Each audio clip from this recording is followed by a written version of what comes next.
Week 16 of the fantasy basketball season, and here's a few guards I look to buy and trade for this week. The first guy, Tyler Hero of the Miami Heat. So Tyler Hero, it's been a pretty decent season here for him, but the last few weeks, the numbers have dropped just a little bit here for Hero. On the season, 20.2 points a game, 5.8 rebounds, 4.3 assists, 3 threes, and 43% from the field. But the last few weeks here for Hero, 17.2 points a game, 5.2 rebounds, 3.3 assists, 2.2 threes, and 39% from the field. So he's still having some good games where he's scoring, but the field goal has gone down. And also a couple games, the points have gone down a little bit as well. January 27th versus the Magic, 10.6 rebounds, 3 assists, a steal, 33% from the field. January 29th at Charlotte Hornets, 24 points, 5 boards, 3 assists, 5 threes, 42% from the field. And January 31st at the Cavs, 18 points, 5 rebounds, 3 assists, 3 threes, and 40% from the field. So right now, Hero, I think he'll get things going a little bit here for this Heat team. He's got the next couple matchups coming up, favorable matchups at the Knicks and the Milwaukee Bucks, who give up a decent amount of points.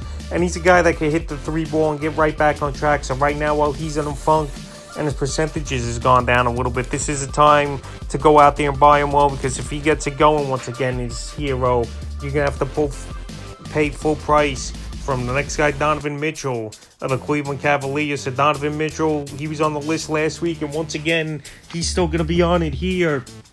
He's Donovan Mitchell on the season, 27.6 points a game, 3.9 rebounds, 4.9 assists, 1.5 steals, 3.7 threes, and 47% from the field. But the last couple weeks here, the numbers are way down, 17 a game, 3.7 rebounds, 6.7 assists, 3 steals a game, and 3.3 threes were 40% from the field. So the scoring's way down, field goal percentage is way down, but the assists and the steals are up here for Donovan Mitchell. But right now, he's definitely not 100%. We know he's had some hamstring injuries over the last couple weeks on and off, and his knee, and it's definitely showing here for Donovan Mitchell. January 24th at the Knicks, 24 points, 8 rebounds, 8 assists, 4 steals, a block in that one, 6 threes, 37% from the field. January 29th versus the Clippers, 11 points, 3 assists, a steal, a 3, 55% from the field. And January 31st versus the Heat, 16 points, 3 rebounds, 9 assists, 4 steals, 3 threes, 35% from the field. So it's a good thing Mitchell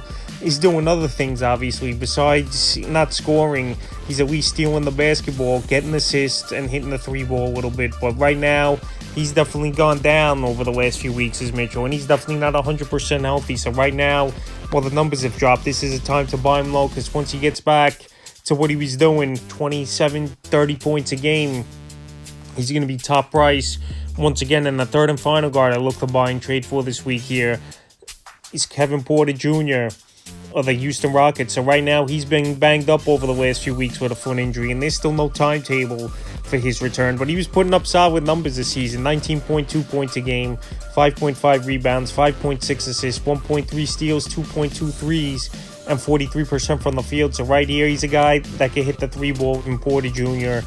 He's a guy that can pass the basketball well and even rebound well for a guard. And he's a guy with sky's the limit over there in Houston, obviously, with all the young guys and rebuild mode for the future. But right now, while he's been out with the foot injury, it's definitely a bad injury, obviously, that he's missed over the last 3 weeks here, is Kevin Porter. But once he's back into the starting lineup, like I mentioned, he killed fantasy owners in 4 or 5 categories. And right now, this will be a time to go out there and make a deal for him, because once he comes back and gets a few big games under his belt, it's going to be hard to pull off a buy low situation. So that's a few guards I look to buy and trade for in Week 16 of the fantasy basketball season.